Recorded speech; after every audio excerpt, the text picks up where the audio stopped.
Mic check 1 2 1 2. What's good, YouTube? It's your boy Tank be chopping, and I'm back with another haircut tutorial.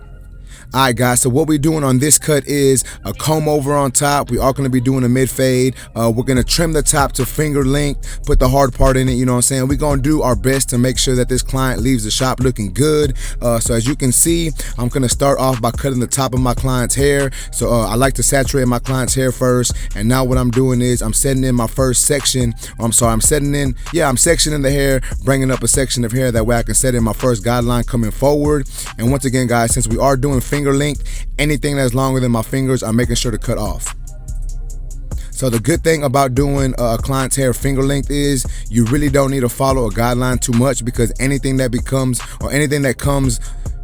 you pick up that's longer than your finger length is getting cut off. I was trying to find the way to properly word that, but yeah, so any bit of hair that comes up longer than your fingers, you want to make sure to cut off. That's the good thing about doing finger length. Now, if I wasn't doing finger length, I would still be bringing up a section of hair and using the previous section as a guide. And as you can see, that's basically what I'm doing here. You can see me bringing up a section of hair, and you see some shorter hair. So basically what I'm doing is cutting that longer hair to make sure that it matches that shorter hair.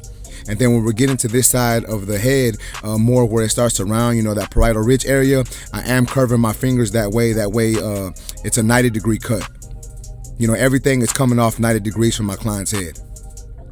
And then we're just doing the same thing on the opposite side, guys, trimming it down finger length. I did just speed it up. For one, you really can't see what I'm doing due to my arm being in the way, and for two, y'all saw me do it on the right side already, so I just figured I didn't want it to be too redundant, so I decided to speed it up a little bit for y'all.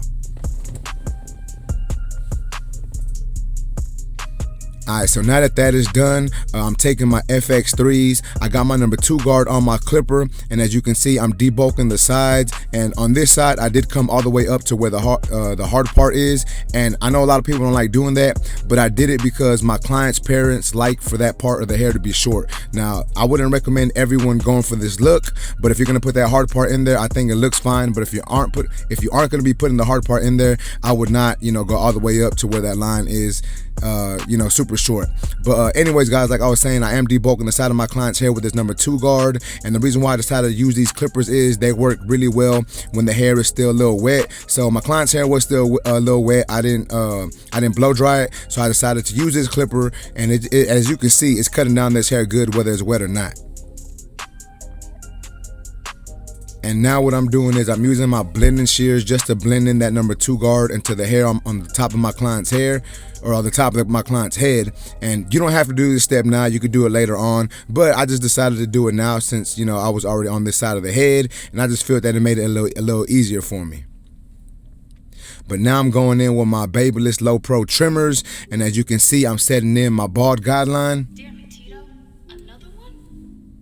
And since we are doing a mid fade, this is about the height that I want to come up. I don't want to come up too high, because then once I stretch this fade, it's going to look like a high fade. And I don't want to start it off too low either, because then I'm going to have to stretch it or raise the fade up later on. So this is the height that I like to start at, especially for the amount of room that I have. So I want to make sure that I take that in consideration when I'm setting in my first guideline.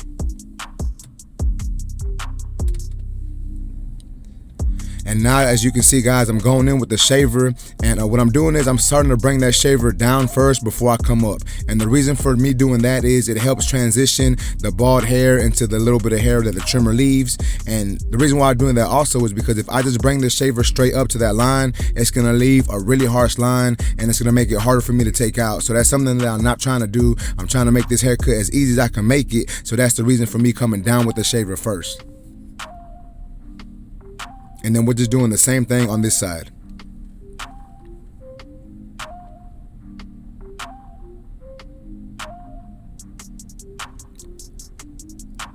Alright, so now that is done, I'm going in with my Babyliss Low Pro clippers. I have my lever all the way open, and I'm coming up a section, and this section is going to be about 3/4 of an inch or so. And as you can see, once I get closer to the top of where I want my section to be, I'm using a slight flick out motion. I'm trying not to over exaggerate and do it too much, but I am using a slight flick out motion. And now I have my number 1 guard on my clipper with the lever all the way open, which makes this a 1.5. Coming up another section, and guys, this section is about the same size as the previous section, so it's still about 3/4 of an inch, and I'm still using a slight flick out motion towards the top of where I want my section to be.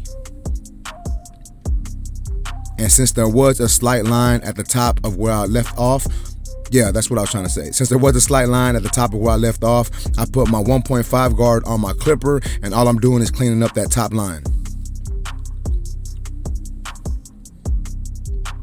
Now I'm going in with my 0 guard on my clipper, lever all the way open, and I'm trying to clean up this line right here. So this basically makes this a number 1, and I know a number 1 will help get rid of that line that you see me taking care of. And it's not gonna clean it up completely. I'm still gonna have to do some lever play. I'm still gonna have to close my my lever, little by little, and try to do some corner blending to really get this part of the blend to come together. However, I do want to state that I don't know if y'all can see it yet, but towards the top of where you see me attacking this this section, there's like a slight line right there. Like I basically created a line, so I'm gonna have to go back in with my 1 guard lever open really to clean that up. And that's perfectly fine, guys. Like, that happens sometimes. It's not a big deal. You just have to be able to realize it and understand what you're doing. That way you understand what guard is needed to help get rid of that line.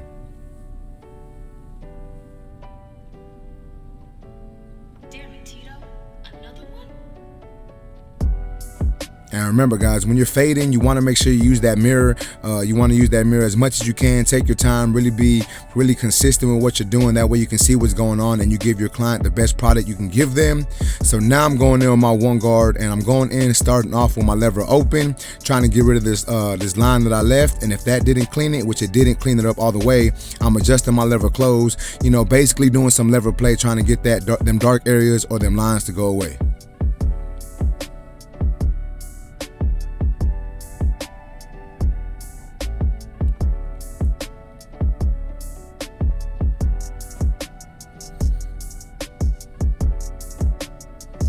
Alright, so now that is done, now I'm going in with my clipper all the way closed, and I'm trying to get rid of this bottom line. Now, if it doesn't get rid of this bottom line, that's perfectly fine. I know I can come back in with my trimmers if needed, but I'm gonna try to get rid of this line first with my clipper all the way closed. And as you can see, I'm just coming up, a very little bit from that bottom line, just flicking at that line, seeing what it does. And then I'm opening my lever, open it 2 notches, and now I'm coming up a little more, trying to clean up this fade a little better.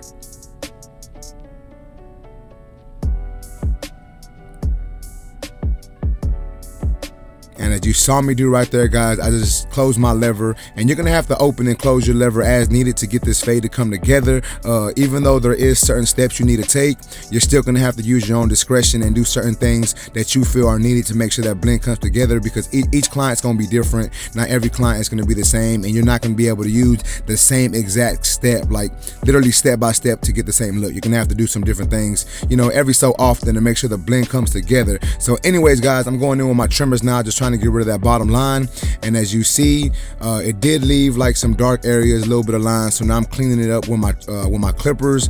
This is just my FX3s with the lever closed, and the reason why I decided to use these on this part of the blend is this clipper closes a little more, so I wanted to make sure that it was closed a little more to get that bottom line out. And then I'm just adjusting that lever as needed, using corner blending, basically just detailing this part of the haircut. And you can use any clippers you have, guys. Like, don't think just because I'm using these clippers on this haircut, you have to use them. But once again, I had the clippers on my station, you know what I'm saying? So I decided to throw them in the mix, just to give y'all some different content.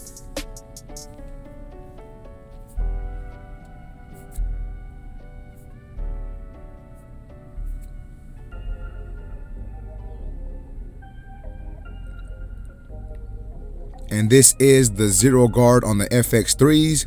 And once again, guys, this is just to clean up that area that I see that has some dark spots in it. And you can use any clipper. I just decided to use these clippers because they're already in my hand, and I wanted to give y'all some different content. So I do feel that you can do a whole haircut with 1 clipper, but if you have different clippers and they're set differently, sometimes you can figure out how to basically how to put those steps or use that clipper in your method and in your system to give you a nice blend.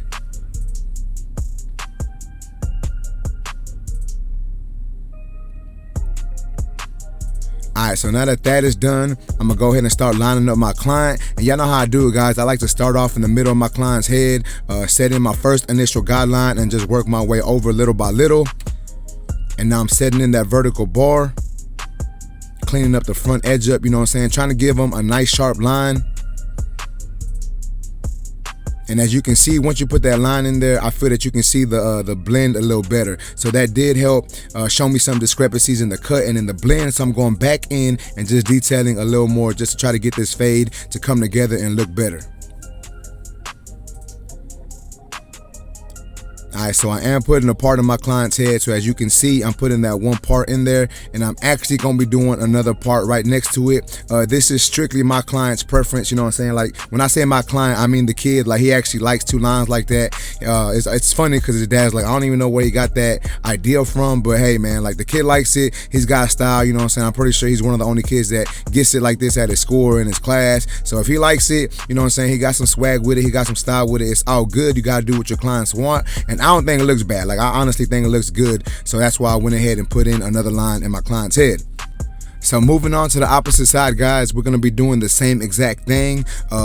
It might look a little different. My steps might not be exactly the same, but for the most part, we're going to be doing the same thing. And yeah, guys, we're just trying to make this blend really come together, try to give this client the best haircut that we can possibly give him. Now, when it comes to cutting kids, guys, sometimes you do got to move a little quicker because they do get tired of being in the chair. So sometimes you got to just speed that process up of what you're doing. And it really helps when you know what you're doing. And if you do a lot of the work, like when I was debulking, I debulked with that too. And then I used my my blending shears to go ahead and blend that number 2 into the top of my client's head. And I think it's quicker for me to fade into a number 2 than it is for me to fade into longer hair. So that's the reason why I decided to do that.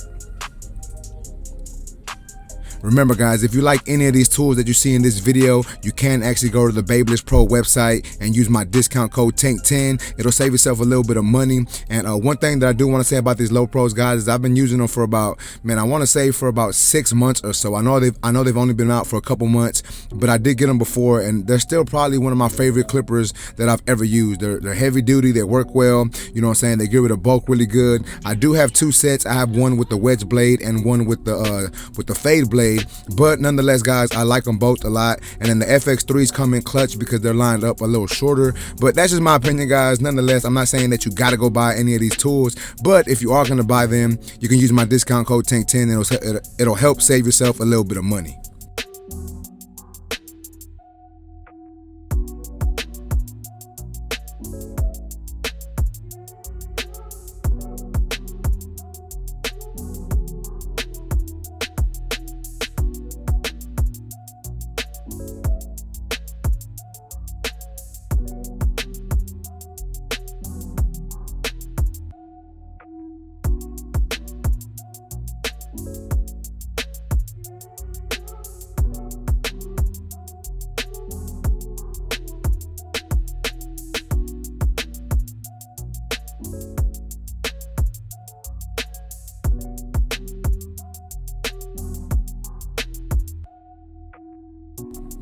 Alright, guys, so now I'm moving on to the razor work, and all we're doing is going over all these lines that we hit with them trimmers, making sure that all these lines are super razor sharp. And remember, guys, when you're doing razor work, you want to make sure that you stretch that skin. That way it lessens the chance of you nicking your client. Now, I'm not going to say that it's going to prevent you nicking your client, but it does help lessen that by a lot. So make sure that you're stretching that skin really tight. That way you don't nick your client, or like I said, it just makes it easier for you not to nick your client.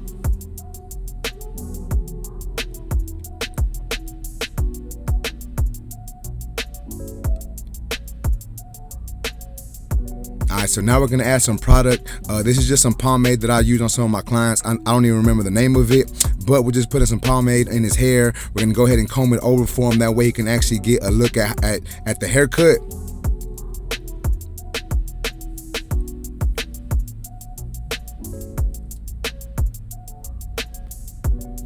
Alright, guys, so check it out. This is how my boy came into the shop looking.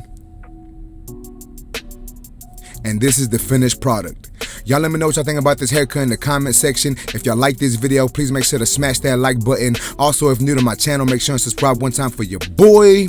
Remember, guys, if you're in the Houston, Texas area and you want a haircut from your boy, you can go to my website, tankbchopping.com. You can book from there. If you want me to record it for YouTube, make sure you put that in the little comment section. But basically, guys, that's it for this video. I appreciate y'all for watching. Until next time, let's go.